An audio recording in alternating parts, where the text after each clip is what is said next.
Une semaine d'actualité sociopolitique qui se décrypte sur ESAE TV. Chers amis internautes, bonjour.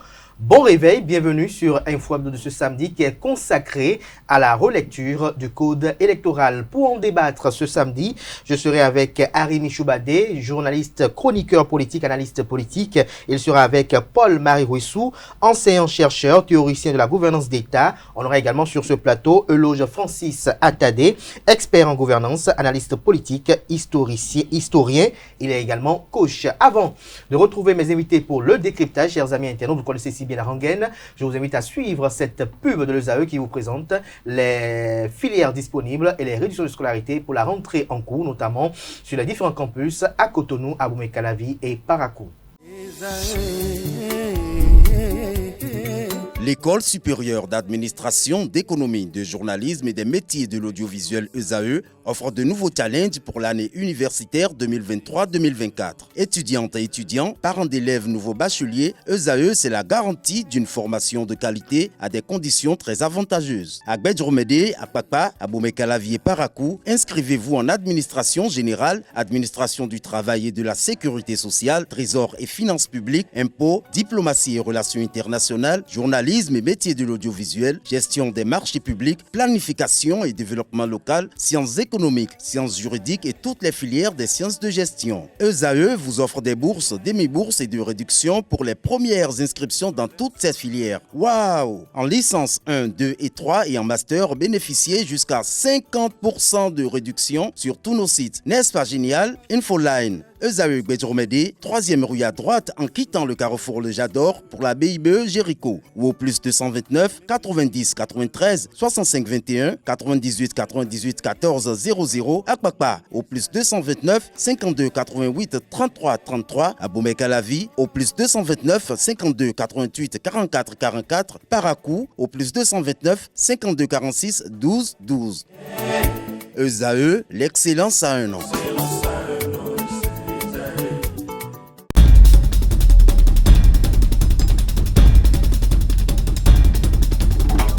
Le décryptage du jour, comme je l'annonçais dans le sommet, je suis avec Arimi Choubadé. Bonjour.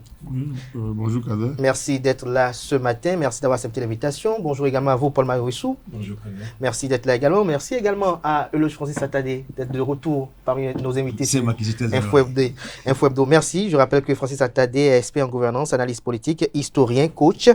Arimi Choubadé, quant à lui, il est journaliste, chroniqueur, analyse politique et Paul-Marie Rouissou, enseignant-chercheur, théoricien de la gouvernance d'État.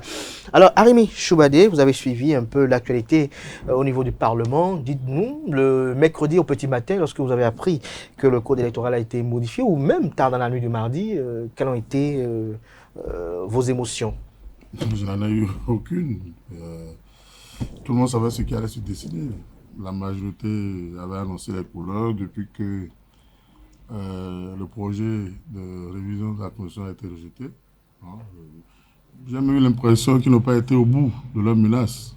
Ils avaient parlé de dictature de la minorité juste parce que les autres ont voté selon leur conscience. Et donc... Vous estimez qu'ils n'ont pas voté selon leur conscience, c'est ça? Non, enfin, ils ne sont pas avec le gouvernement. Je ne les vois pas voter pour le gouvernement, enfin... pour la majorité au pouvoir. Donc, ils sont restés. Mais Arimi, je ne vous coupe pas. Est-ce que parce qu'on est de l'opposition, qu'on doit tout rejeter, toute initiative qui provient du gouvernement? Naturellement, c'est une alternative. Si vous devez supporter le gouvernement, pourquoi vous êtes une alternative?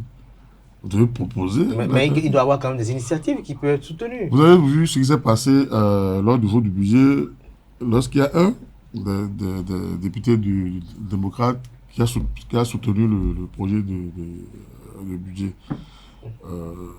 Basile Rossi. Ça a failli ébranler leur cohésion.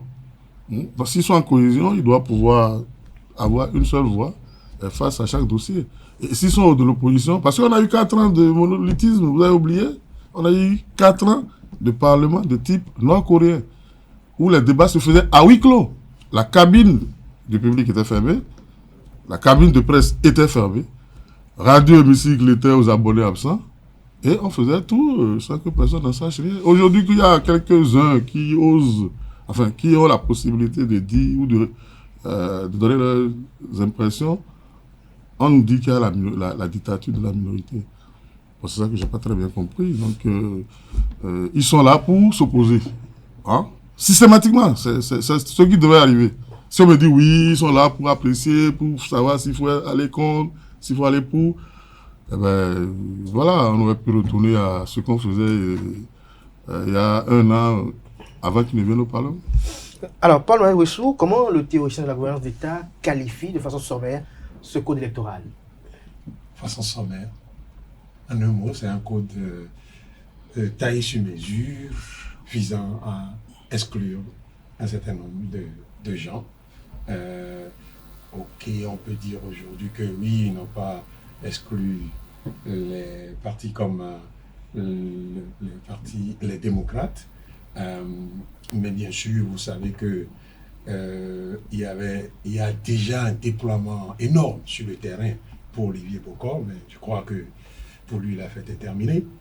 Il y a les partis comme FCBE, RN, Moël Bénin, MPL et tous ceux-là qui rêvaient quand même de tutoyer un l'Essence peu, nationale. voilà, qui rêvaient de tutoyer un peu l'espace politique de façon plus active, qui sont désormais hors jeu, et puis que sais-je encore, c'est de peu qu'on n'a pas touché.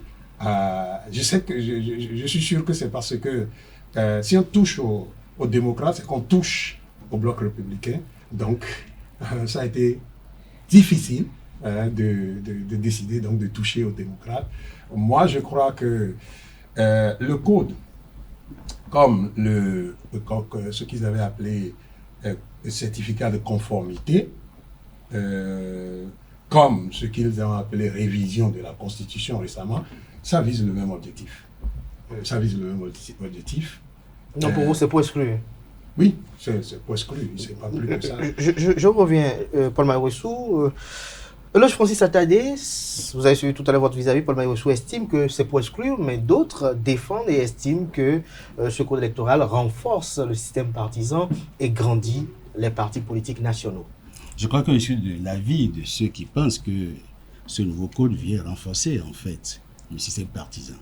Je voudrais en fait dire que je ne suis pas de ceux qui pensent qu'il faut alimenter les clivages. Et même quand on voit la nomenclature des partis qui animent la vie politique dans un système démocratique, quand on parle d'opposition ou de mouvement, ce n'est pas systématiquement que l'opposition rejette tout. L'opposition, compte tenu de l'intérêt national que présentent certaines lois, peut voter pour. Et je crois que même certains honorables de l'opposition ont tenu ce discours. Donc, ce n'est pas un rejet systématique. Et c'est ça la démocratie.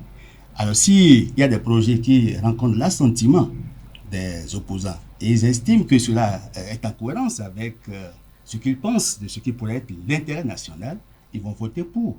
Donc, ce n'est pas forcément systématiquement parce qu'on est opposant qu'il faut rejeter, qu'il faut faire un vote négatif. Ce qui s'est passé en fait à l'Assemblée nationale, c'est l'expression de la vitalité de la démocratie au Bénin. La démocratie est certes jeune, mais il y a des acteurs majeurs. Aujourd'hui, on peut se réjouir de ce qu'il y a le contradictoire. Et vous avez constaté que dans la dynamique qui est en cours depuis 2018, actée par le vote de l'achat des partis politiques et du code électoral, c'est que nous devons aller à la création de grands ensembles politiques. Et il faut que les partis aient l'envergure nationale. Et c'est ça qui permettra d'avoir des acteurs plus représentatifs. Et je constate que ce code qui a été voté le mardi 5 mars vient en fait dégage 4 grands acquis. Le premier acquis, c'est que ce code fait des partis politiques les véritables acteurs de la gouvernance de l'État du pays et de son développement. Premier constat. Ce code aussi permet d'avoir des leaders plus représentatifs, c'est-à-dire qu'il faut que les acteurs qui aspirent à diriger l'État développent un leadership et qu'ils aient des appuis politiques dans toutes les régions. Ce code lutte contre la transhumance. Vous savez évidemment que parmi les vices que nous avions décriés, il y avait le mal transhumant. Puisque nous avions décrié la création anarchique des partis politiques, le mal transhumant et puis l'hyperpuissance de l'argent. Aujourd'hui, il y a le financement public. Et maintenant, comment est-ce qu'il faut lutter contre la transhumance? Avec ce code, quand vous êtes d'un parti politique, vous devez fidélité au parti. Même dans le cas du parrainage, vous ne pouvez pas parrainer un candidat d'un parti adverse, sauf s'il y a un accord de gouvernance. Maintenant, ce code n'est pas exclusif, parce que c'est l'inclusion. Tous les partis présents aujourd'hui à l'Assemblée nationale, et même FCBE qui n'est pas présent, peuvent participer aux élections de 2026. Mais est-ce que les conditions ne sont pas très corsées?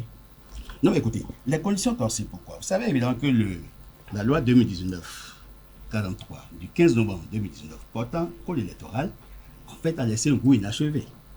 Et à l'occasion de la discussion, en fait, des échanges que le chef d'État a eu avec la délégation du parti LD en date du, je crois, 27 novembre 2023, il avait dit, évidemment, au président Boniaï, ne changez pas ce code. Si vous voulez le changer, il vaut mieux chercher les mécanismes pour le corser, sinon vous ne pouvez plus contrôler vos parlementaires. Et à la rencontre du 22 janvier avec les groupes parlementaires, le chef d'État est revenu sur ce que pensent les différents groupes parlementaires de la décision de la Cour constitutionnelle. Vous savez évidemment que c'est la DCC 24001 du 4 janvier 2024 qui faisait quasiment injonction en fait aux parlementaires d'aller à la modification du code pour arrimer l'article 142 du code électoral avec l'article 49 de la Constitution. Dans la hiérarchie des normes, la Constitution est au-dessus du code électoral. Donc il faut maintenant apporter des précisions pour éviter que dans le cadre des élections 2026, nous n'allions dans un scénario Wahala. Donc il faut faire en sorte que nous n'ayons pas deux parrainages, enfin deux générations de parrainage, et qu'on assure la transparence et l'inclusivité. En résumé, pour vous, ce code est une avancée. C'est une grande avancée. C'est une grande avancée. Il faut saluer. Harry Michoubadé, vous avez entendu, ce code est une grande avancée. Bon, je ne sais pas si c'est le code ou si ce sont les amendements qui sont des avancées. Mais ce que je retiens, c'est que ce code a introduit, depuis 2019, une violence dans les élections. À chaque fois qu'on va aux élections depuis 2019, on a l'impression que le Bénin est en guerre. Avec des morts, des blessés, des cases brûlées, des villages rasés. Nous sommes dans le pays. Des villages rasés, est-ce que vous n'allez pas trop fort? Il y a eu vous n'avez pas suivi qu'on a brûlé des maisons. Certainement que vous n'êtes pas au courant. Mais ça s'est passé juste à cause de l'application de ce code. Si c'est de ça qu'on appelle avancer, bon, je sais pas, c'est ça que je veux dire, je ne sais pas si on parle du code ou des amendements. Deuxièmement, je constate que on a profité d'une demande de mise en conformité pour refaire notre loi. On attend peut-être ce que la Cour va dire, cette Cour en pointillé, bien entendu. Pourquoi vous qualifiez la Cour d'être en pointillé? Oui, je parle de la source, de la légitimité de leur source de nomination. Ils ont été tous nommés par une seule et même personne. Hein? Je ne veux pas faire de grand développement sur ça, donc j'espère que leur science va prévaloir sur, quand bien même c'est une institution politique, parce que ce sont des institutions, ce sont des personnalités politiques qui les ont désignées. Donc on me dira, la philosophie dit que, bon, vous m'avez nommé, je ne vous connais plus, etc. Mais ici, nous sommes dans un cas bien précis. Alors, je ne vais pas revenir sur la volonté d'exclusion. Vous avez entendu, on dit que le chef d'État a dit, si vous modifiez, vous ne pouvez plus contrôler vos députés. Quand même. Contrôler vos députés. Vous savez, il est arrivé dans ce pays où les opposants étaient majoritaires à l'Assemblée nationale. Pourtant, le pays n'est pas tombé. Le chef d'État continue à gouverner sur les lois jusqu'à ce que peut-être de nouvelles conjonctures apparaissent à l'Assemblée. Aujourd'hui, on a une minorité, mais et puis, si le chef d'État dit ne modifiez pas, c'est que lui-même il est conscient du fait que quand il ne sera plus là, il n'aura plus de prise sur les événements. Et que le Bénin peut toujours chercher à rentrer dans une nouvelle phase, à bannir l'exclusion qui n'existait pas. Mais je ne sais pas pourquoi. S'il y a 1000 candidats, ça gêne qui au Bénin? S'il y a 1000 partis, ça a gêné qui? Ça a tué qui? Quand on a limité que les élections sont devenues des moments de guerre. Nos militaires les a retrouvés morts, blessés.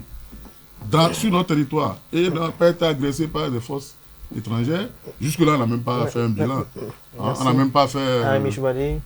Non, si vous ne voulez pas qu'on parle de la réalité. Parce que, vous savez... Par rapport au code, si les dispositions qui sont incluses, lesquelles, selon vous, vous amènent tout de suite à dire que c'est un code chrysogène?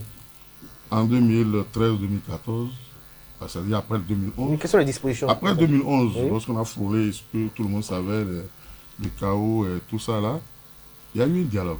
Avec peut-être qu'il n'y a pas eu de grandes rencontres, mais les partenaires ont commencé par faire les consultations. Et les deux parties sont retrouver pour trouver le code consensuel qui a permis de faire les élections de 2015 et de 2016. Alors, je peux même dire... Mais en 2018, un camp est devenu majoritaire et a décidé de reformuler les choses. Et vous vous souvenez que la Cour africaine des droits de l'homme a demandé, et c'est encore d'actualité, c'est-à-dire que normalement, le code qu'ils sont en train de manipuler actuellement à l'Assemblée nationale ne devrait plus exister. La Cour africaine des droits de l'homme a demandé de retourner à ce code consensuel. Parce qu'un Béninois les a saisis, il y a eu le Bénin, le gouvernement béninois s'est fait représenter, a défendu son dossier, et la Cour a rendu la décision. Donc normalement, si on devait respecter les décisions de justice, on ne devait même plus en train de parler de ce code-là. Donc ce code est une grande entreprise de manipulation. Selon vous. Merci à vous, Arimi Choubani. Je ne vais pas appeler votre nom. Je parle moi, Arimi Choubani. Je ne vais pas préciser selon vous. Tout à fait, tout à fait. Alors, Paul Malewessou, comme je disais tantôt, je demandais à Arimi Choubani, selon vous, quelles sont les dispositions qui vous amènent à qualifier ce code d'exclusif? Écoutez, moi je voudrais reconnaître avec mon ami Francis qu'il y a eu des avancées. Je voudrais reconnaître, mais j'arrive pas, j'y arrive pas. Vous savez, Dieu qui a créé la terre, le ciel et la terre, il a donné seulement 10 commandements aux hommes, 10, pas plus. Et il a donné depuis la création. Ok. À ce jour, les hommes ont-ils respecté les 10 commandements? Ça, je vous laisse répondre. Et chaque confession religieuse peut donner une réponse à cela. Mais ce que je constate avec ce gouvernement, c'est qu'il y a une inflation de lois pour régir le comportement des humains. Ce n'est pas possible. Ça n'amène nulle part. Ça, c'est des trucs précaires qui vont disparaître avec ce gouvernement. Vous estimez que toutes ces réformes-là vont mourir? Ça va disparaître avec le gouvernement. Parce que vous savez, je vous ai dit, 10 commandements. Les hommes, depuis la création à ce jour, n'ont pas pu respecter les 10 commandements. Et vous fabriquez des commandements à chaque fois qu'il y a problème. Je ne sais pas si vous comprenez. Ce n'est pas possible de régir une société avec une inflation de lois. Chaque fois qu'il y a problème, vous voyez, on en fait même pendant qu'il y a élection, pour les élections. C'est-à-dire, au cours des élections, l'élection n'est pas encore terminée, et on fabrique des lois pour régir encore les élections. Je ne comprends pas, moi, je ne comprends pas cela. Il y a à faire dans notre pays une éducation. Pour ceux qui veulent aller en politique, il y a d'abord à faire de sorte que ceux qui sont choisis pour aller en politique, parce qu'en réalité, quand on dit, vous savez ce qu'on dit qu'on veut régler comme problème, comme l'a dit Arimi, on a dit, oui, il y a inflation de partis politiques. Il y a trop de partis politiques, il faut les réduire. Vous savez qui crée les partis politiques? Vous savez comment les partis politiques sont créés? Ce sont les mêmes. C'est-à-dire, celui qui a le pouvoir d'État en main, c'est lui qui crée les partis politiques. Aujourd'hui, donc, on ne crée plus les partis politiques, mais on met sur les listes électorales des gens qui doivent répondre oui pour tout ce qu'on dit. Vous comprenez? Quel système, comment ce système peut durer? Ce n'est pas possible. Ce n'est pas possible qu'un tel système puisse durer dans le temps. Ce qu'il est important de faire, c'est qu'il faut commencer à dire aux hommes politiques de notre pays qu'un parti politique, c'est d'abord et avant tout des idées. C'est d'abord et avant tout des valeurs. C'est d'abord et avant tout une vision. Et que lorsque vous vous regroupez autour d'une vision, lorsque vous finissez par dire que vous démissionnez, généralement quand vous êtes d'une certaine valeur et que vous démissionnez de cette valeur, c'est rare que vous retrouvez la personne dans la valeur contraire. Je vous donne l'exemple des États-Unis. Oui. Moi, je vois, j'ai vu une inflation de démission des membres et même des députés du Parti républicain pendant que Donald Trump était au pouvoir. Ok? Mais aucun d'eux, vous n'entendrez, aucun d'eux n'est allé au Parti démocrate. Aucun. Tous sont allés dans l'espace qu'on appelle indépendant. Tous se retrouvent dans l'espace-là, indépendant. Dans notre pays, c'est qu'on veut créer un système où il n'y a même pas d'indépendant. Il n'y a que A et opposé à B. Vous comprenez? Et on le fait à coup de loi. Les lois sont ce qu'elles sont. Les hommes sont ce qu'ils sont. Les hommes vont toujours enfreindre aux lois. Vous verrez que d'ici l'élection présidentielle, si ce n'est pas avant l'élection à venir, avant l'élection qui va suivre celle qui vient, vous verrez encore, on m'a dit, oui, il y a encore des défauts dans cette loi. Il faut encore régler. Et on va encore... Et le code qu'on a dit... Il faut pas faire ce qu'on fait. Non, on ne pas faire. Parce qu'on peut pas faire, c'est sur les hommes qu'il faut travailler. Quand les hommes ont l'attitude, le comportement qu'il faut, vous n'avez pas besoin de la loi. C'est ce qu'on dit. C'est pas la foi qu'il faut transformer les hommes. C'est pas par les lois. Les lois ne transforment aucun homme. Les hommes ont toujours tendance à contourner la loi. Ceux qui ont le pouvoir, et vous le constatez chez nous, ont toujours tendance à voir l'application des lois seulement chez les autres et pas chez eux. Et la loi ne règle pas le problème. Donc il y a une inflation de lois, ok, qui fait que moi je ne pense pas qu'il y a des avancées. Là on peut voir que c'est des avancées, mais vous verrez d'ici là que ces avancées nous allons les dépasser encore. Ce sera du passé, on va commencer à dire il faut encore faire d'autres lois. Et ces lois on le fait généralement pour exclure tel ou tel autre à un moment donné. Et c'est ça qui s'explique de ce qui a été dit. C'est ça qui explique les violences que nous avons eues. Alors, Francis Satadé, ce qui fâche la plupart des personnes, c'est que désormais, le nombre de parrains a grimpé. Pour ce qui est des élections législatives, on demande l'obtention de 20% dans chacune des circonscriptions électorales. Tout ceci, est-ce que, lorsque vous y voyez de près, est-ce que vous ne voyez pas que, véritablement, quand le soupçonne Paul Maïroussou, qu'il y a une volonté quand même des acteurs politiques de la mouvance, puisque ça a été adopté en majorité par la mouvance, d'exclure une frange de la classe politique? Je vais d'abord commencer par dire à Paul Maïroussou que je n'ai pas de qualité à lui enseigner les cours de droit constitutionnel. Mais il doit savoir évidemment que le renard libre dans le poulailler libre, ça crée des problèmes. La liberté opprime et c'est la loi qui libère. Donc il faut aller au vote des lois pour régir les différents secteurs d'activité. Donc c'est indispensable. Moi, je ne parlais pas d'inflation législative. Parce qu'il faut voir la pertinence, la qualité des lois.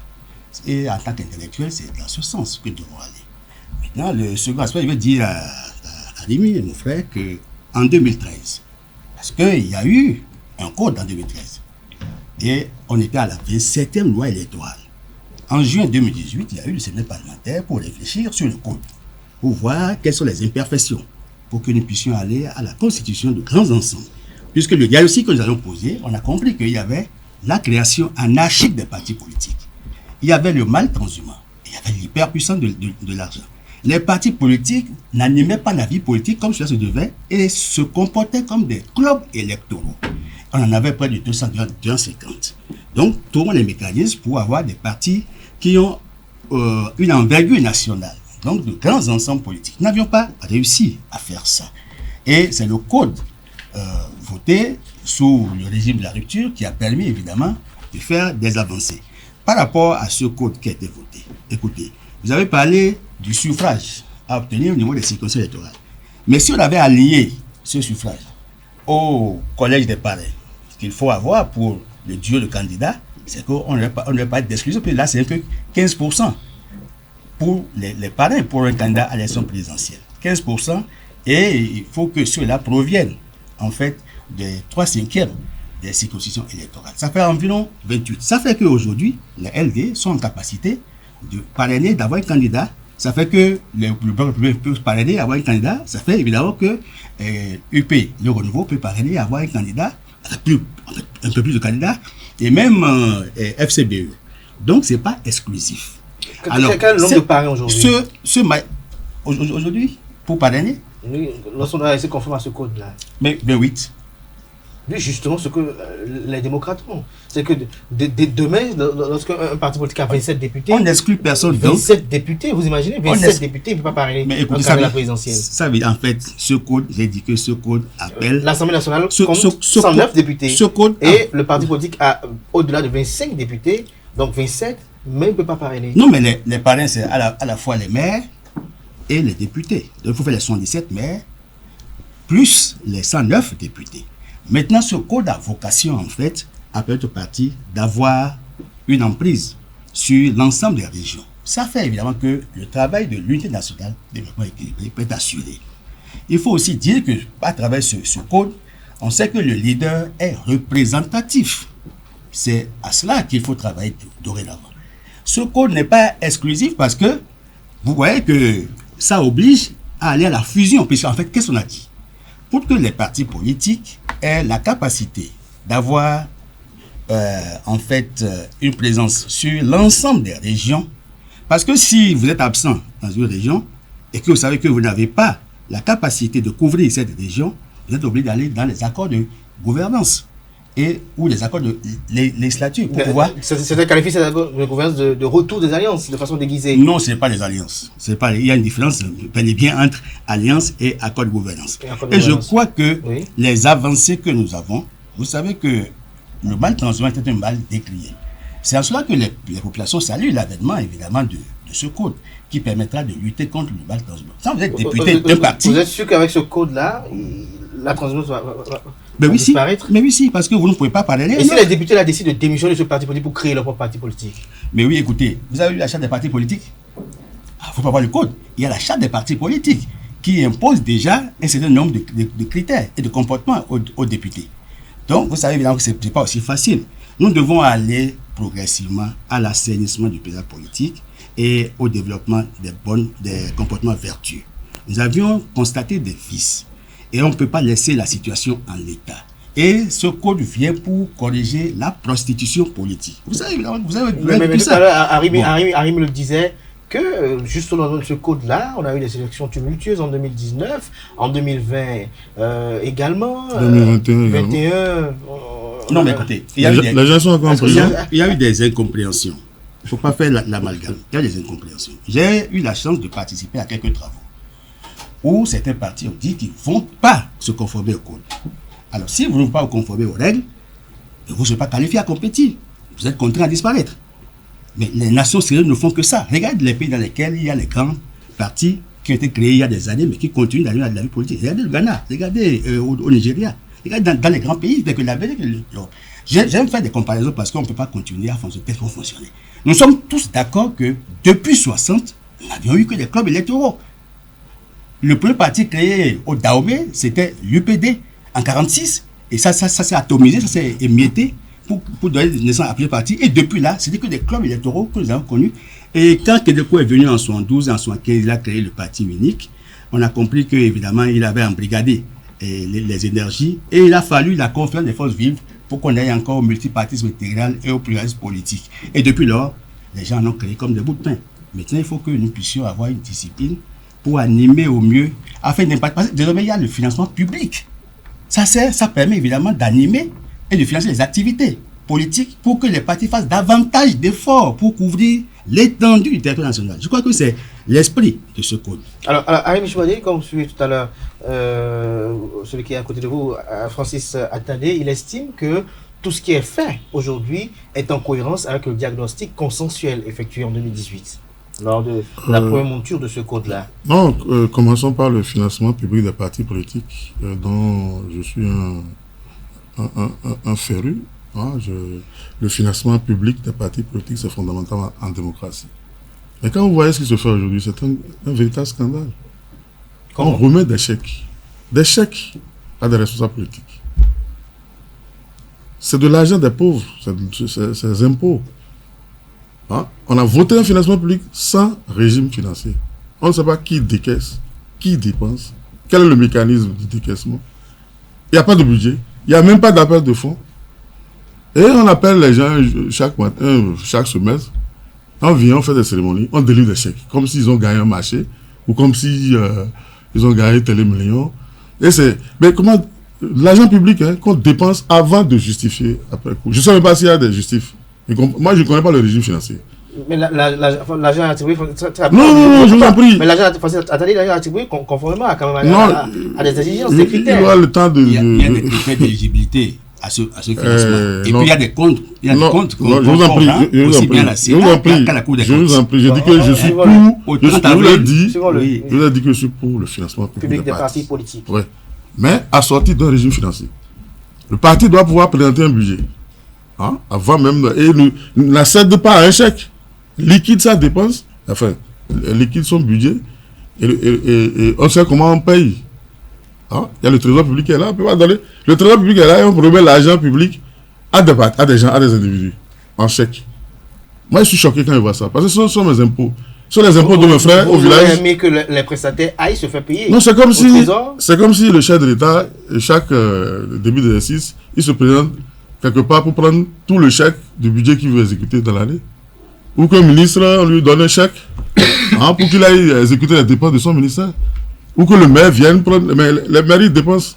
Vous savez, par exemple, pour les mairies, pour les communes, il y a une loi portant régime financier des communes en République du Bénin qui n'ont rien à voir avec le régime électoral et tout le reste. Il y a eu ces lois au départ sur les communes. Mais pour ce financement-là, on a juste décliné, dit que bon, on finance, et bon, on donne l'argent à chacun, et on fait ce qu'on veut avec, et puis il paraît qu'après coup, on vient produire des justifs. On ne dépense pas l'argent public de cette manière-là. C'est un véritable scandale. C'est-à-dire que maintenant, ce qu'il n'arrivait pas à faire auparavant, maintenant on le fait avec la protection de la loi. Vous comprenez? Bon, maintenant, moi je vais revenir sur le coût de cette réforme-là. Si on n'en parle pas, c'est pas normal. Il y a encore des gens en prison pour ça. Il y a des gens qui sont partis en exil pour ça. Et vous n'en parlez pas. Il y a eu des morts. Ou bien ils ne comptent pas. C'est seulement la loi qui est importante. Et bon, si ça cause des dommages, c'est tant pis. On évolue. On veut faire de l'angélisme. On veut voir 3 partis, 4 partis. Mais vous avez bien posé une question. Il peut arriver, par exemple, que c'est... D'ailleurs, un député l'a dit. Nous ambitionnons prendre 80% des élus. Alors, si un seul parti a 80% des élus, on laisse quoi aux autres? Les autres vont participer à quelle élection après? Si on leur exige un minimum de 20% ou je ne sais pas quoi avant d'aller aux élections. Et ça dit qu'il peut arriver que... Et c'est en ce temps-là qu'on va courir pour aller dire on va aller modifier. Et puis ce qui est central au Bénin, M. Paul Baye l'a évoqué tout à l'heure, c'est l'éducation. La politique, c'est une science qui s'enseigne à l'université, je vous en prie. On ne peut pas... Il ne suffit pas d'avoir un diplôme de docteur pour être politicien. Je ne comprends pas. Les partis ne forment même pas leurs militants. Et pourtant, on leur donne nos impôts pour combler cette lacune-là. Parce qu'on sent que le discours politique est minable chez nous. Vous sortez de nulle part. Et puis, vous savez ce qu'ils ont fait. Aujourd'hui, on ne renforce même pas les partis. On renforce les responsables de partis. Parce que lorsque vous êtes... Comment Un conseil municipal, on dit pour choisir le maire, ce ne sont pas les conseillers eux-mêmes qui vont choisir. Ils sont militants du parti, ils ont des droits. On dit non, il faut laisser la responsabilité aux responsables du parti qui n'ont rien à voir avec... Au parti, c'est ce qui est écrit au parti. Mais le parti, ils sont pas le parti.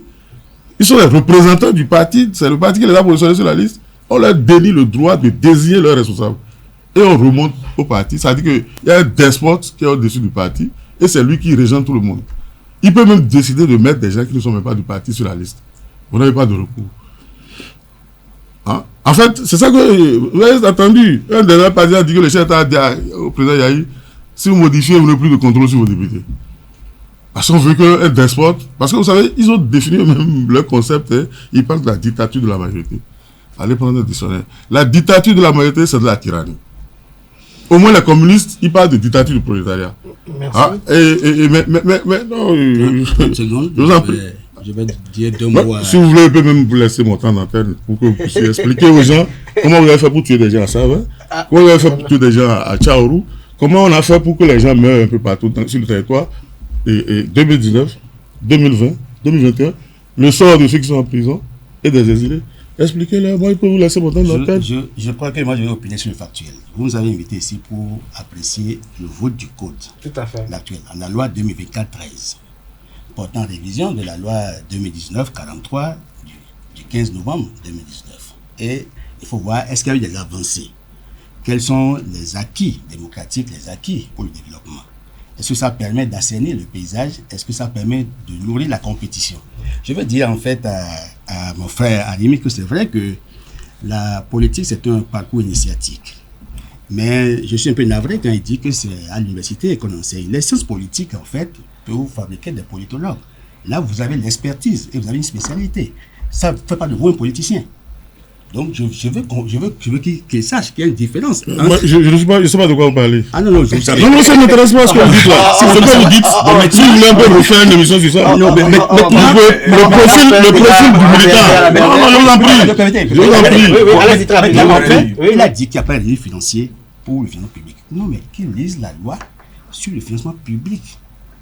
C'est un texte juridique qui a défini les critères et le montant que l'État doit affecter aux partis politiques. C'est pas de ça que moi je parle. Vous êtes en dehors de ce que moi je dis. Mais ils ont des comptes aussi. Non, allez prendre le régime financier des communes. Allez lire ça tranquillement et revenez, on va faire le débat. Allez prendre ça. C'est pas la détermination. C'est pas le même champ. N'oubliez pas. C'est pas le même champ. Je vous en prie. N'oubliez pas qu'au Bénin, la première des institutions, c'est le parti politique. Article 5 de la Constitution. Avant même la déclinaison des autres institutions. Ça veut dire que l'État doit les prendre en charge. Si l'État prend en charge les autres institutions qui sont venues, à ce niveau-là aussi, et c'est pour ça que je vous dis, pourquoi le chef d'État ne vient pas chaque début d'année aller au trésor pour prendre le chèque de son budget général de l'État, pour aller dépenser comme il veut, à charge de venir déposer des justices à la fin. Et qu'on a défini un régime, qu'on a défini un mécanisme d'exécution. C'est ça que je parle. Je ne dis pas qui a droit à quoi. On a dit que les partis ont droit au financement public. On leur donne l'argent. Mais pas leur donne l'argent pour que chacun ait fait son marché. Et au retour, on dit, écoutez, aujourd'hui ils font quoi? Aujourd'hui ils font quoi? 2 ans après le début des financements, je veux voir le parti qui a déjà créé son école pour former ses militants et ses responsables. Ceux qui ont besoin de formation, d'éducation, comme disait... Il y en a. Alors, pendant le jour, allez-y. Je dis à Francis qu'il faut arrêter de faire des raisonnements circonstanciels d'eux. Je ne sais pas si vous me comprenez. Tout à l'heure, prenant la parole, il a dit les coups, qu'il ne veut pas être celui qui me fait les coups à moi de droit constitutionnel. Donc vous comprenez, puis avec les lois. Et Arimi dit il faut bien sûr que les politiques aillent à l'école et à nommer nommément l'université. Et il dit non, qu'on n'a pas besoin d'aller à l'université. Vous comprenez donc mon approche, ma compréhension de son raisonnement circonstanciel de. Ok. Alors, donc, prenons un peu ce qu'il dit. Il dit que c'est pour qu'on crée de grands ensembles, n'est-ce pas? La loi qui a créé le code. C'est ce qui est défendu également par oui, le code a été voté il y a quand même quelques années, n'est-ce pas? Ça a été voté il y a maintenant 4 ou 5 ans. Ok, faisons le point. Ça a créé de grands ensembles, n'est-ce pas? Ça a créé quels grands ensembles? Les grands ensembles aujourd'hui, on va en parler 2 seulement. On va en prendre 3 seulement. Ok? L'UPR, le BR et puis les démocrates. Dites-moi, ces grands ensembles animent la vie politique comment? Je veux comprendre. Je peux lui donner la parole, vous qui me dites. Comment ils animent la vie politique? Moi, je préfère encore les clubs électoraux. Parce qu'en ce moment, on entendait tout ce qui se passait au fur et à mesure que ça se passait. Et la vie politique était animée. Chaque coin sortait une information à chaque fois. Et nous savons, en démocratie, ce qui est important pour le citoyen, c'est l'information. Mais vous voyez, regardez un grand ensemble comme l'UPR. D'abord, UP est devenu UPR, ou UPR le renouveau. Vous avez vu cet ensemble animer la vie politique comment? C'est ce qu'ils font là, que vous appelez animer la vie politique. Mais alors, franchement, c'est ahurissant pour moi. Et ils sont à milieu de ce que moi je ne comprends pas animer la vie politique. Pour vous, animer la vie politique, c'est quoi? Ça sous-entend quoi? Lisez notre constitution, lisez la charte, ce qu'il a évoqué, pour comprendre ce qu'on appelle animer la vie politique. Et maintenant, quand vous avez fini de lire la charte... Édifier de façon très bien nos amis internautes qui nous suivent. Oui, bien sûr. Animer la vie politique, c'est quoi? Bon, non. Écoutez, animer la vie politique, c'est d'abord comprendre la politique qui est mise en œuvre par le gouvernement qui est en place. Ils soutiennent l'action du gouvernement, donc ils comprennent la politique. Vous comprenez quoi de ce que eux ils disent du gouvernement là? Vous comprenez quoi de ça? Kadé comprend. Bon, il ne faut pas faire le procès. Bon, non, je lui demande. S'il comprend, il peut me dire. Mais lui, il n'a rien dit. La preuve, c'est qu'il n'y a que vous qui pouvez comprendre. Ils ne disent rien sur l'action du gouvernement. Je vous rappelle, il y a quelques mois, on a posé la question au président de l'UPR de savoir ce qui va se passer en 2026. Ok, nous étions nous étions à la rentrée scolaire de cette année, n'est-ce pas? Et qu'est-ce qu'il nous a dit? Que les Béninois, il n'a pas parlé du parti, il a parlé des Béninois, ne sont pas préoccupés par ce qui va se passer en 2026. c'est la rentrée scolaire qui les préoccupe. Mais depuis qu'il a dit ça, regardez tout ce qu'on a dit. Même le président est préoccupé par ce qui va se passer en 2026. C'est ça la vie politique dont vous parlez. Quand il parle de créer le grand ensemble, ce que moi j'ai constaté depuis que on a adopté ce code qui crée des ensembles, si vous pouvez les appeler grands, moi je ne les vois pas encore grands, mais ce que j'ai constaté, c'est qu'on veut créer des regroupements qu'on peut contrôler. Et c'est ça que Arimi dit. Des regroupements qu'un certain despote peut contrôler et manipuler à tout moment. D'ailleurs, vous voyez le changement à la tête de l'UP en termes de présidence. Vous avez vu ça? Ça répond à quelle règle démocratique? Le changement à la tête. Vous savez que c'est Amoussou Bruno qui était à la tête. Ça répond à quelle règle démocratique? Donc vous voyez, non, si Francis veut parler de... Francis peut utiliser de beaux mots pour décrire des choses qui sont dans sa tête, mais dans la réalité, sur le terrain, au Bénin, il n'y a rien de ce qu'il dit là. Rien du tout. Donc, les leaders vont être nationaux.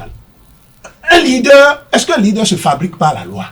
Vous fabriquez un leader. Quand est-ce que, dans quelle littérature vous avez vu un leader qu'on a fabriqué par la loi? Le leader, c'est un naturel. Le leader s'élève naturellement. Et le leader devient leader naturellement. Et ne passe pas par la loi, on ne passe pas par la loi pour dire, vous êtes leader, vous êtes national. Par quelle loi on fait leader? Moi, il y a beaucoup de choses que je ne comprends pas, malgré tout ce que je connais de la politique, malgré toutes mes études universitaires aujourd'hui, je ne comprends pas de son discours. Deuxième chose, ou troisième chose que je peux dire, vous avez parlé d'emprise nationale. Les partis qui sont créés, vous le savez mieux que moi, que les partis qui sont créés, que nous avons là. D'abord, c'est une mouvance qui crée deux partis. Comment on a une emprise nationale comme ça? Vous comprenez ça? C'est-à-dire que la réalité est complètement en contradiction directe avec ce qu'il dit. Deux idéologies différentes, deux courants.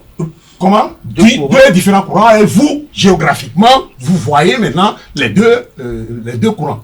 L'un au nord, l'autre est au sud. C'est ça la réalité. Et il parle d'unité nationale. Non, il parle d'unité nationale. Ils sont implantés dans les 546 arrondissements du pays. Je suis désolé. Regardez bien les assises. Regardez bien les assises des deux partis. Et il y a les choses, des faits. Il parle de factuel. Nous parlons de factuel. Moi, je lui sais le factuel. Il n'a qu'à aller examiner le factuel. Parce qu'il a un discours qui est au-dessus du factuel. Oui. Comment? Lorsque vous dites qu'ils ne sont pas nationaux, c'est que vous vous inspirez des résultats récents des élections. Autant les résultats que l'animation des partis. Je vous le dis, ou bien vous voulez me dire que le bloc républicain a une assise au sud, ici. Quelle est son assise? Vous voulez me dire que... Non, excusez-moi. Non, parce qu'il a parlé après, il a repris la parole. Il faut quand même permettre aussi de répondre à cela. Alors, il a parlé d'accord de gouvernance. Voilà. Moi, je l'ai déjà dit hier, on s'est rencontrés sur un plateau hier, qu'il faut une élucubration intellectuelle pour me démontrer, moi, pour que je comprenne la différence entre accord de gouvernance et alliance. Parce que dans le résultat, au Bénin, dans la sociologie du Bénin, vous aurez le même résultat. Il n'y a aucune différence. Il y a des réalités. Mais il y a des critères pour qu'il y ait un accord de gouvernance désormais. Mais écoutez, quel accord vous avez vu des Béninois faire et qui est respecté dans le temps? Moi, je ne vous comprends pas. Vous parlez comme si nous ne sommes pas les lois, et c'est ce que moi je dis. Parlez-nous des critères, quasi. Oui. Monsieur Kader, c'est quoi les critères dont vous parlez? C'est moi qui pose la question ici. Non, vous avez sorti un contexte. Il faut qu'on le comprenne. Bon, moi, je vais... Non, je crois que, avant qu'il prenne la parole, parce que... Si vous permettez... Je dois conclure. Et ce que je voudrais dire, je le réitère, la loi ne fabrique pas tout ce qu'il a raconté là, ou tout ce qu'il dit en termes d'idéal, vision. La loi ne fabrique pas ça. Et il a donné l'exemple des États-Unis. Je lui donne l'exemple. Il n'a qu'à aller chercher dans l'histoire. Et le premier président, George Washington, était contre la création des partis politiques. Il a même dit dans son discours à la fin de son mandat qu'il ne faut jamais créer les partis politiques. Juste après lui est né un parti qui a commencé à penser que notre État doit faire ceci. Et c'est comme ça que les partis se créent. notre État doit faire ceci. D'autres ont dit non, l'État ne peut pas faire ça. C'est à partir de là que les partis se sont créés et les deux camps se sont créés aux États-Unis. Ce n'est pas la loi qui a fait ça. Et donc, il ne faut pas venir nous raconter des choses qui nous font penser que la loi résout les problèmes. Moi, j'ai dit, et je le répète, la loi, il y a une inflation de loi au Bénin qui ne résout aucun problème. Et vous voyez, chaque fois qu'il y a qui constatent qu'eux-mêmes, la loi qu'ils ont votée a les insuffisants, ils vont encore changer la loi. Et c'est ça. Merci à vous, Paul Maïwissou. Vous avez compris, Francis Attalé, vous étiez pressé de réagir? Oui, je ne brûlais pas seulement d'envie, mais je mourais d'envie parce qu'il y a eu des choses qui ont été dites qui ne cadrent pas du tout avec la démocratie. Vous savez que nous ne sommes pas en train d'expérimenter une démocratie élitiste. La démocratie, c'est le pouvoir Demos Kratos, pouvoir du peuple, par le peuple et pour le peuple. Donc aujourd'hui, au Parlement, il n'y a pas que les projets d'université. Vous pouvez avoir même un agriculteur. Et c'est ça la démocratie. Donc on ne peut pas dire qu'il faut des élites. C'est pas la démocratie des élites. Personne n'a parlé d'élite ici. Non, mais écoutez, permettez que je... Non, personne n'a parlé d'élite, pas moi en tout cas. Personne n'a parlé d'élite. Vous avez évoqué... On a dit d'aller à l'école. Ce n'est pas de l'élitisme.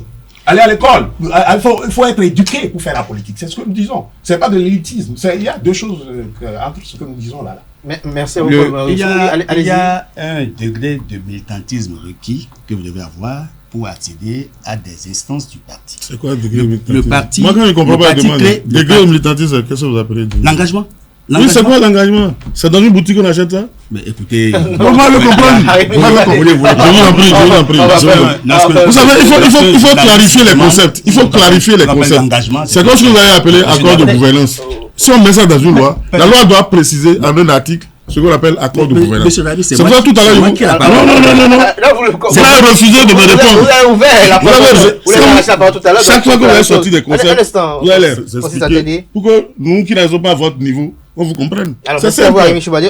C'est simple. Vous n'allez pas vous emballer avec vos concepts. Je n'ai pas de qualité à vous enseigner le vocabulaire, engagement, ni sémantique. Non, engagement. Je vous demande engagement, comment définir, on détermine. Quelle est la retraite, c'est parce qu'on parle d'engagement. Bon, écoutez, permettez-moi, je ne vais pas faire ce débat-là. Ce que je sais. Non, mais je vous en prie. Non. Pas le fuite en avant. On reste au niveau de l'engagement. Expliquez-moi, téléspectateurs, ce qu'on appelle l'engagement. C'est simple. Non, c'est simple. Parce que si on ne comprend pas les concepts, comment on peut comprendre l'émission? Je disais tantôt. Si chacun vient sortir des concepts, des termes ici, parce que chaque fois qu'il va sortir un terme, il faudrait qu'il nous explique ce qu'il entend par là. Pour qu'on puisse évoluer. Un militant. D'abord, le journaliste, c'est celui qui arrive à expliquer les choses aux gens. C'est ça. C'est une déformation professionnelle. Écoute, en français facile. Je ne peux pas être. Non. À moins que vous veuillez faire du. Non, vous ne pouvez pas dire qu'on a nommé quelqu'un en fonction de son engagement. Il est allé acheter l'engagement dans une boutique. Je crois que l'engagement, on ne l'achète pas. On le matérialise, on le démontre. Oui, voilà. Maintenant, comment matérialiser votre engagement? Mais ça va te poser la question. Même si c'est un concept d'accord que je ne comprends pas, je l'arrête et je lui demande. C'est comme ça, c'est terre à terre. Arimi est très taquin. Non. On a tellement avalé de concepts qu'on ne se comprend même plus. Je crois que la tolérance est une vertu de la démocratie, c'est ce qui suppose le respect de l'opinion. Je respecte ses opinions. C'est pas opinion, je veux comprendre ce que vous dites vous-même. Qui ne veut pas comprendre, il y a une chose. Comprendre, c'est ça, comprendre, c'est une qualité. Mais ne pas vouloir comprendre, c'est encore autre chose. Ok, allez-y, Francis Attalé. J'ai fait de la philosophie un peu aussi. Moi, je n'ai pas été à l'école. Non, moi, je n'étais pas à l'école aussi. Allez-y, le problème de moi, c'est que moi, je n'ai pas été beaucoup à l'école. Donc, ils sont les concepts, il faut que je sois à ce niveau. Pour que l'accord de gouvernance soit possible. Engagement n'est pas un concept. Écoutez, je veux dire que en fait, dans le système démocratique qui est en cours, le peuple doit pouvoir avoir son mot à dire. Le peuple n'est pas tenu d'aller à l'école avant de participer à la vie démocratique. Et je veux dire qu'il y a quand même un professeur, en fait, j'ai un ami, docteur Claude Tingbe Azalou, qui a écrit un ouvrage récemment sur la démocratie. La démocratie que veulent les peuples. Entre ingénierie démocratique et procéduralisation. Il a été assez clair là-dessus, sur plusieurs concepts. Vous pensez que moi, je comprends ce que vous dites? Non, écoutez, c'est un plateau de télévision. Non, soyez tolérants. Tolérez les IA aussi. Allez-y, ceci étant... Si vous nous emballez dans des trucs qu'on ne comprend pas, on va vous demander. Allez-y. Souffrez. Est-ce que monsieur Souffrez quand vous demandez. Permettez-le d'exprimer cette idée, s'il vous plaît. Vous voulez qu'on fasse un débat à deux niveaux où certains comprennent, certains ne comprennent pas. Si c'est ça votre débat, il n'y a pas de souci, on va se taire. Mais si je ne comprends pas, je demande à mon collègue, expliquez-moi pour que je puisse vous suivre. Vous avez eu votre C'est la parole, merci à vous, Henri permettez-moi Michoubadé. d'épuiser mes idées. Je voudrais en fait rappeler que le code qui a été voté rentre dans une dynamique de renforcement, parce qu'en fait, c'est la volonté de renforcer le système partisan. Et je peux faire constater qu'au Parlement, tous les partis représentés étaient présents. C'est ce qui a permis d'avoir un vote, 79 voix pour, 28 contre et une abstention. Et à l'occasion d'un vote dans une institution, c'est l'opinion majoritaire qui exprime la volonté du peuple et des participants. Donc, vous comprenez que ce code a été voté par le Parlement. Par le Parlement. Alors, est-ce que vous ne voyez pas que, quand même, avec cette dictature de la majorité, comme beaucoup d'acteurs de la mouvance se sarguent de le dire, c'est-à-dire la majorité amène à imposer des choses. Est-ce que cette loi qui a été votée là, est-ce qu'elle a pris en compte les enjeux politiques qui sont parfois à variables incertains? Est-ce que demain, si l'UP, le Renouveau, le Bloc républicain se retrouvent dans l'opposition, est-ce qu'ils seront encore en mesure de trouver ou de répondre à tous les critères qu'ils ont mis? Parce que c'est quand même assez corsé. Lorsqu'on exige 20% de l'électorat dans chacune des circonscriptions électorales, même si les accords de gouvernance prédisposent quand même à l'obtention au moins de 10% au plan national, est-ce que vous êtes convaincu que même une fois dans l'opposition, ces formations politiques vont le faire et que peut-être à l'avenir, juste après 2026, on va pas encore tomber dans le même travers, comme l'a dit tout à l'heure Paul-Marie Rousseau, qu'on légifère juste pour régler un problème du moment et juste après, on réajuste les lois. La dynamique, c'est d'aller au regroupement des grands ensembles. Mais et puis, effectif, il y a eu des amendements. Vous avez vu que, par exemple, au niveau du cautionnement, pour la caution à verser, pour être candidat à la présidentielle, c'était 50 millions. C'est passé, avec l'amendement des démocrates, c'est passé à 25 millions.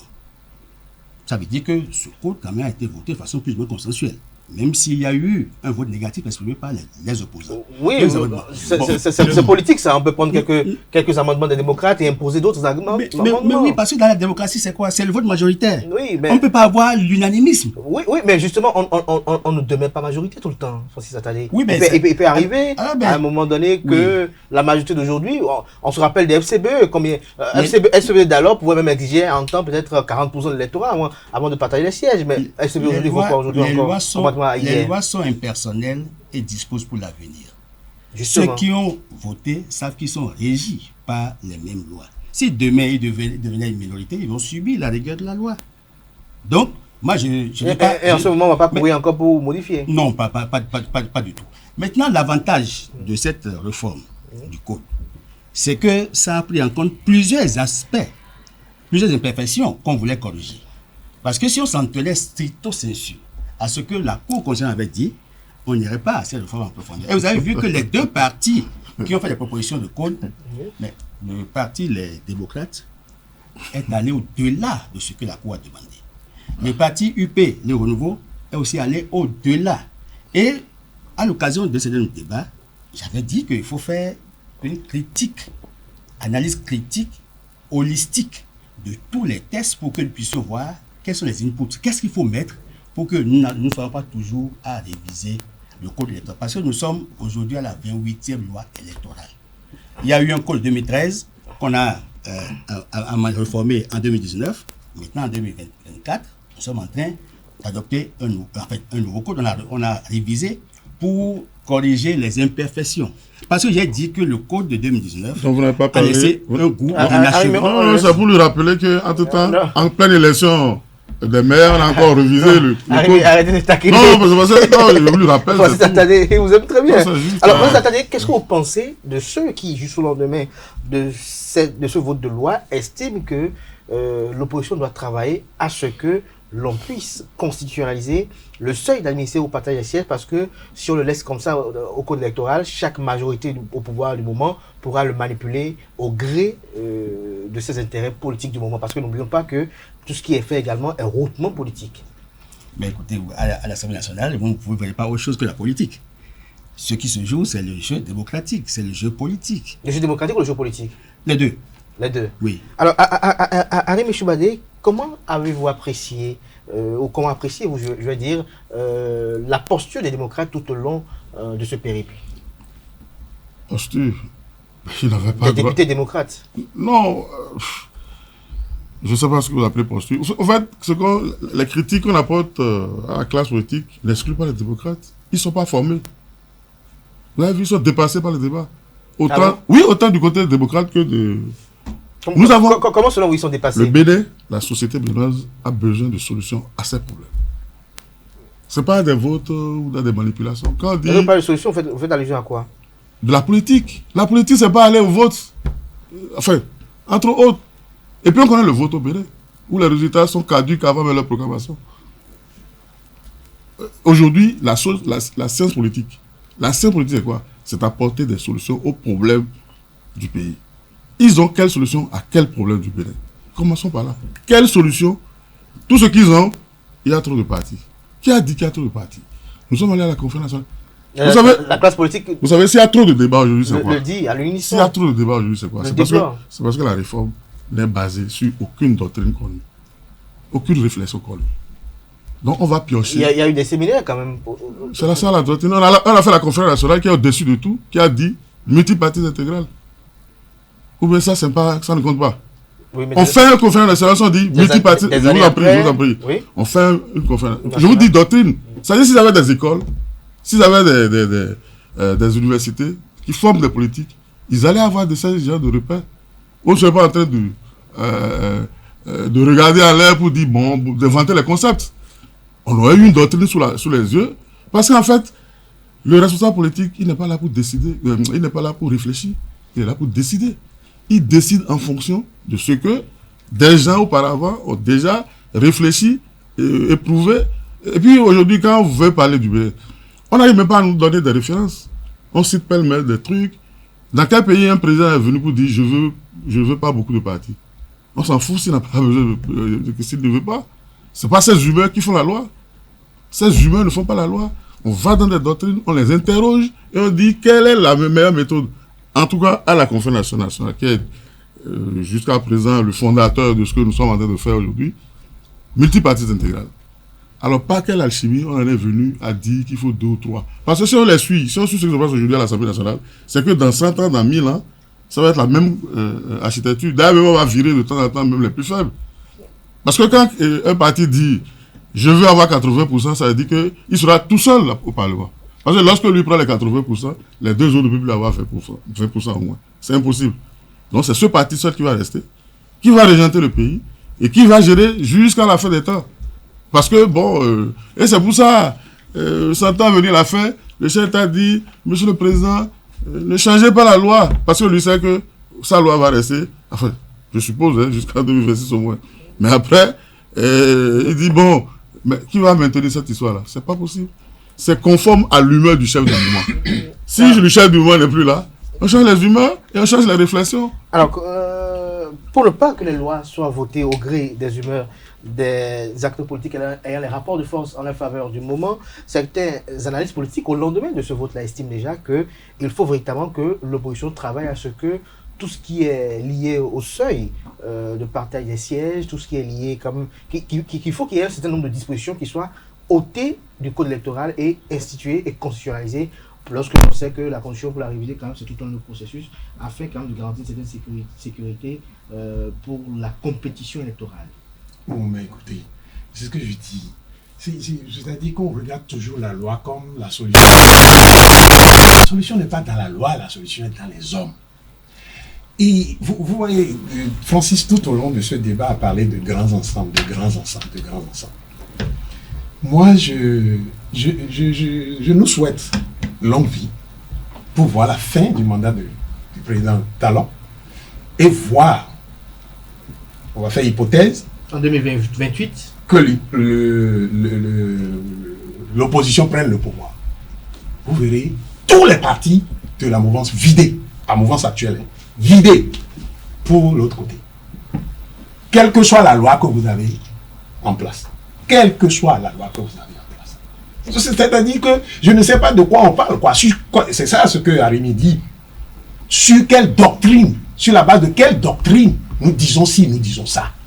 Ça, c'est très important parce que nous faisons un débat intellectuel ici. Nous ne sommes pas des politiques. Et sur la base des doctrines, nous pouvons garantir que, vous verrez que ce n'est pas parce que le pouvoir a changé de main que le parti républicain se vide pour aller aux démocrates, aux États-Unis.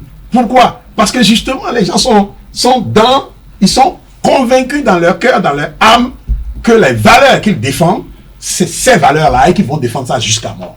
Si vous ne faites pas ça, vous mettez des choses dans les lois, dans ceci, comme il est dit. Et le vrai même danger de ce code-là, vous ne le savez pas. Le vrai danger, c'est que on va vers le retour du parti unique. On va vers et moi, c'est à ça que j'interpelle les membres de la Cour constitutionnelle. Justement, à ce niveau-là, déjà on entend déjà dans les coulisses que certains députés, certains juges vont interpeller la Cour constitutionnelle par rapport à cela. Quelles sont les prédictions que vous faites? Oui, bien sûr. On va vers le retour du parti unique. Il a dit, le député dit il va avoir 80, c'est même pas 80 qu'il peut avoir. Il peut avoir les 100%. 20%. Actuellement, ce que nous avons là, actuellement, aucun parti n'a 20% dans une circonscription électorale. Vous demandez maintenant qu'ils aient 20%. Enfin, ils ont des 20% dans certaines circonscriptions électorales. Donc aucun d'entre eux, selon vous, n'a eu 20% dans toutes les circonscriptions électorales. Toutes les circonscriptions, c'est pas possible. C'est pas possible. Et vous leur demandez maintenant, ce que vous leur demandez, mettez la pression sur toutes les circonscriptions électorales pour que vous ayez partout 20%. Et chaque fois qu'un parti aura 20%, c'est qu'il a la majorité. Il va avoir plus de 20% et donc la majorité de vote. Nous allons vers le retour du parti unique. C'est le vrai danger qui nous guette avec ce code qu'on a voté. Et moi, je le dis, j'attire l'attention des membres de la Cour sur ce danger qui nous guette. Tant qu'on ne laisse pas le citoyen, c'est ce que Arimi dit. Pourquoi est-ce qu'on veut définir tout dans la main du citoyen? On ne veut plus que le citoyen fasse le choix. On veut lui dicter ce qu'il doit choisir.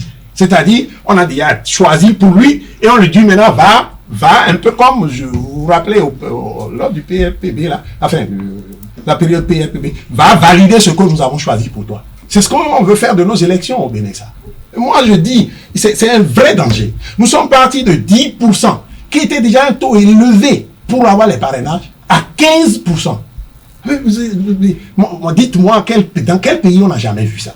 Oui, justement, parlant du parrainage, en quoi ça, là? Les députés ne peuvent pas parrainer autre candidat que celui de leur parti politique, ou celui étant en accord de gouvernance. Voilà une autre aberration. Leur parti politique. À cela, Francis Satadé, que répondez-vous face à la décision de la Cour constitutionnelle qui avait dit à l'époque que les parrains sont libres de parrainer qu'ils veulent, et également ce qui, juste après cette décision, au fait que les députés ont un mandat impératif, par exemple? Vous savez que les députés, ils ont des prérogatives. C'est eux qui font les lois aussi, concurremment avec l'exécutif. Ben, maintenant, pour ce cas précis de parrainage, vous savez évidemment que nous votons pour des députés. L'électorat vote, donne son suffrage à certains députés, mais par la suite, on sent qu'il n'y a pas le respect du vote exprimé par le citoyen. Parce qu'en général, vous votez pour quelqu'un et après, vous le voyez faire des virages. Position politique, transhumance. Mais pour fidéliser, évidemment, l'acteur politique, il est normal qu'on encadre son comportement. Vous savez qu'il y a, dans l'éducation, par exemple, il y a la loi sur l'éducation, et ça qui définit la politique, et ça permet d'avoir le profil d'homme, profil de citoyen que nous voulons former. De la même manière, dans le champ politique, nous pouvons voter des lois pour pouvoir faire des projections sur le type de leader politique que nous aurons pour notre pays en fonction des enjeux et défis qui sont les nôtres. En cela, il est normal que les gens votent les lois pour encadrer les comportements. Et je crois qu'actuellement, on peut se réjouir, même si, je ne dis pas que tout est parfait, même si il y a eu des incompréhensions à un moment donné qui ont provoqué des crises. Dans les démocraties africaines, presque partout, les élections ont souvent été des occasions d'affrontement. Et c'est pourquoi il y a des médiations pour travailler à l'apaisement, pour que les gens puissent dialoguer. Vous savez que les acteurs politiques ici au Bénin ont un mal. Parce que l'acteur politique joue avec l'électorat. Or, pour que l'électeur puisse vous écouter et sur vos directives, forcément, il faut que vous soyez crédible. Il faut que vous soyez présumé compétent. Et il faut que vous cultivez la posture. On sache que il est digne de nous représenter. Actuellement, nous travaillons à cela. C'est pourquoi on dit qu'il faut fidéliser les acteurs politiques dans leur parti pour limiter la transhumance politique. C'est un mal et il faut corriger ça. Alors, tout à l'heure, vous avez dit que c'est vrai que tout n'est pas parfait, donc vous espérez quand même que la Cour demande une nouvelle lecture? Non, mais la Cour verra si le code voté est conforme à la Constitution. Déjà que les gens ont des craintes du fait que quand même la Cour ait sorti sa décision et c'est suite à la sortie de sa décision à elle que l'on décide de refaire une autre loi. Non, vous savez évidemment que les députés ne doivent pas l'initiative. Il n'appartient pas à la Cour de leur rappeler qu'il fallait corriger. En principe... Oui, elle a été saisie et elle a vu... Pas un certain Béraud. Oui. Bon, non mais les députés non, je ne conteste pas. Les députés auraient dû prendre eux-mêmes l'initiative. Par exemple, les partis démocrates, les députés démocrates ont dit qu'ils ont été exclus de la compétition en 2019. Vous convenez avec moi qu'ils l'ont dit partout, ubi et orbi. Comme ils l'ont dit, normalement, une fois au Parlement, la première action qu'ils doivent mener, c'est réunir les tests et voir à peu près quels sont, et demander au Parlement déjà à leur niveau. Les démocrates existaient en 2019. Nous me souvenons après, mais... Comment ils peuvent être exclus alors qu'ils n'existaient pas? Les mêmes acteurs ont... Non, je ne parle pas des acteurs, je parle des démocrates. Ça va, oui, il faut qu'on précise les concepts. Les démocrates n'existaient pas en 2019, donc ils ne peuvent pas être exclus. Les FCBE devenus démocrates, les FCBE devenus démocrates. Non. Non. Ah oui, mais dans les démocrates, une partie FCBE devient démocrate. Mais il y a plein de... Puisqu'il y a eu beaucoup de... Non, je vous en prie, soyons... Enfin, il n'y a pas de démocrate. Non, une partie. Non, il y a une partie. Non. FCBE originaire. Des membres. Non.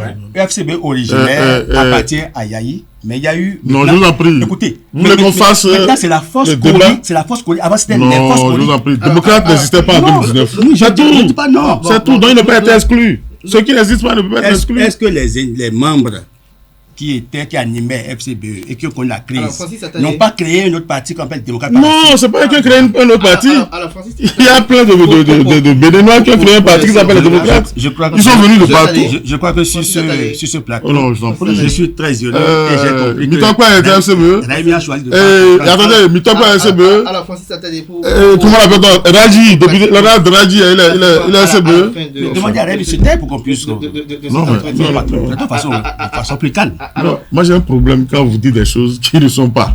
C'est tout. Francis, attendez. Des choses que vous ne pouvez pas entendre peut-être. Non. Dis que les démocrates étaient exclus. Dans le cas d'espèce. Mais ils disent qu'ils ont exclu. Ils n'existaient pas. Ils n'existaient pas. Ils n'existaient pas. Comment ceux qui n'existent pas peuvent être exclus? Moi, je ne suis pas perturbé. Moi, je suis pas perturbé. Alors, il veut bien jouer au jeu. Donc, il réponse qu'il faut. Justement. Alors, Francis, attendez aujourd'hui. Alors, au niveau de la Cour constitutionnelle, lorsque l'examen de la loi viendra, quelles sont selon vous les espérances ou les prédictions éventuelles? Est-ce que pour vous, le test sera validé en l'état? Je crois que la Cour constitutionnelle, en l'état, va valider le test. Parce que ce test est... Monsieur, qu'on regarde les commentaires qui fusent de part et d'autre, est-ce qu'il n'est pas utile qu'elle demande une seconde lecture? D'abord, je rappelle que je ne suis pas parmi les 7 sages de la Cour constitutionnelle, mais à l'examen de ce code et vu les avantages, les acquis pour la démocratie et pour le développement du pays, je crois que les sages vont devoir être bienveillants et valider ce code pour que le chef de l'État le promue. Ça permettra au Bénin de faire des avancées, de discipliner ses acteurs politiques. La politique, c'est un champ qu'il faut simplifier et assainir. Et nous devons développer des comportements vertueux pour éviter que chaque fois les acteurs politiques ne soient pris en désaccord avec l'électorat. Voilà ce que j'ai à dire, tout en vous rappelant que j'ai eu du plaisir à partager ce plateau avec Raimi en dépit des provocations. S'il vous plaît. Des provocations. S'il vous plaît. Il faut qu'on rappelle les faits. Ce n'est pas une initiative de loi, c'est un contrôle de constitutionnalité. Vous savez, ils sont sur le plateau à mélanger tout et à mélanger tout le monde. C'est la Cour qui a pris l'initiative. Sinon, c'est un citoyen qui a pris l'initiative. Ce n'est pas les députés qui veulent exercer comment vous appelez, la prérogative d'être initiateur de loi. Donc, ils ne peuvent pas profiter d'une mise en conformité pour introduire une nouvelle loi. Moi, je n'arrive pas à comprendre. Ils font la mise en conformité. Une heure de temps après, ils revotent une loi, s'ils veulent. Mais ils ne peuvent pas profiter. Ici, c'est une initiative de la Cour constitutionnelle, ce n'est pas une initiative des députés. Et puis, comment vous appelez, la cour, c'est comme si vous allez à un devoir, votre maître vous met les corrections. Au lieu de vous contenter de porter les corrections, vous lui renvoyez un nouveau devoir. C'est exactement. Et ne vous y trompez pas, c'est le chef d'État qui a organisé ça. Comment le chef d'État a organisé ça? Dès qu'on a rendu la décision, c'est lui qui a dit au parti de faire des propositions. Et je me souviens, lorsque les démocrates sont quittés le palais, ils ont dit, nous, on n'avait même pas pensé à ça. Parce qu'effectivement, ce n'est pas de leur rôle de proposer, de faire des propositions sur une décision rendue par la Cour. La Cour a déjà dit là où il faut corriger et ce qu'il faut corriger. On ne peut pas passer outre. Et c'est comme ça que les propositions sont venues. C'est le chef d'État qui a demandé les propositions. C'est lui qui a initié, si vous voulez, une rébellion des députés par rapport à la décision de la Cour constitutionnelle. Ah bon? Oui. Merci. Je vous l'ai dit. Je ne sais pas péremptoire. C'est pas le chef d'État. Non, c'est du factuel. Voilà. C'est du factuel. Le chef d'État n'a pas demandé la promotion. Il n'a pas demandé la promotion. Si vous n'avez pas de lui, moi, il n'en ai pas vu. C'est pas mon cas. Vous comprenez? Par rapport à les parrains de 2026. Moi, je ne le pense pas. Je voudrais... en fait, nous avons à voir aussi un peu, comment dirais-je, la crédibilité de la Cour dans ce processus. Comme Arémi l'a dit, la Cour a demandé des choses précises. Refaites les trucs de date et puis faites de sorte qu'on ne dise pas 5 jours pour organiser le deuxième tour et 15 jours ailleurs. C'est ça que la Cour a demandé. Maintenant, les députés sont allés loin. Moi, je veux bien voir ce que la Cour dira par rapport à ça d'abord. Ensuite, même si ils revotent la loi et qu'ils reviennent avec 15%, moi j'ai été clair sur ce plateau et je crois que beaucoup de juristes vont sortir plus tard pour nous dire si vraiment nous n'allons vraiment pas vers un parti unique dans ce pays avec ce qui se trame là. À 10% déjà, c'était très exclusif comme système partisan. Et maintenant, nous en sommes à 15%, plus 20% dans les circonscriptions électorales. Je crois que la Cour doit regarder ceci de très près et voir le changement du système politique de notre pays, que ces chiffres-là, vous savez, le gouvernement du président Talon est vraiment maître dans l'art des chiffres. Nous sommes premiers ici, premiers là. Merci et quand c'est les codes, quand c'est les lois, on va plus loin, toujours Merci. plus loin dans les chiffres. Merci à vous, Paul Marissou. J'aurais bien envie de poser encore d'autres questions, mais le temps est arrivé à échéance. Merci à vous. Je rappelle que Paul Marissou, vous êtes ancien chercheur, théoricien de la gouvernance d'État. Vous étiez face à Arémi Choubadé, analyste politique, chroniqueur politique, qui était à côté de son bien-aimé, Eloge Francis Attadé, expert en gouvernance, analyste politique également, historien, coach. Merci à vous pour ce débat et pris quand même de belles envolées, de belles analyses, également de belles prédictions également. Merci à tout un chacun. Merci pour ces analyses-là, chers amis de l'autre. Et c'est pour fin Info Hebdo de ce samedi. Merci pour l'attention. On se retrouve demain pour l'invité.